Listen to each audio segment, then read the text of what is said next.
নিরামিষটা বাগার দিব। এই তো তেল গরম দিয়েছি, রসুন,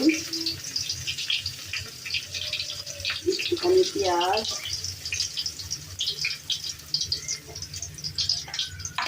বেরেস্তা করে লাল করে ভেজে নিব। একদম ব্রাউন কালার করে আমি পেঁয়াজ রসুনগুলো ভেজে নিব। কয় টুকরা তেজপাতা দিয়ে দিব।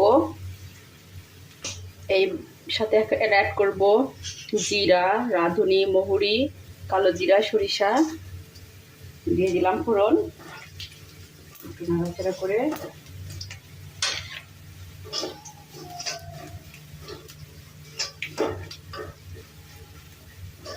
ব্রাউন কালার হয়ে গেছে। এখন আমার সবজি তরকারিটা দিয়ে দিব।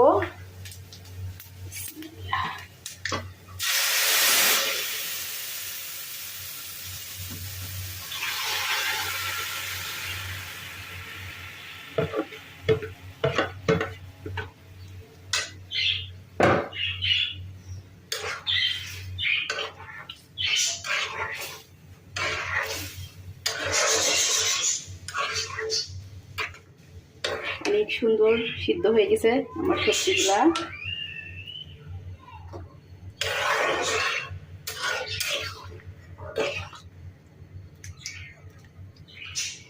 এভাবে ফোড়ন দিলে অনেক সুন্দর একটা ফ্লেভার আসে পেঁয়াজ রসুনের। অনেকেই আছে রান্নার শুরুতে একদম তেলে দিয়ে আর কি সবজিটা বসায় দেয়। আমি আগে সব কিছু সিদ্ধ করে নিয়ে তারপরে আমি এভাবে ফোড়ন দিয়ে সবজি রান্না করি।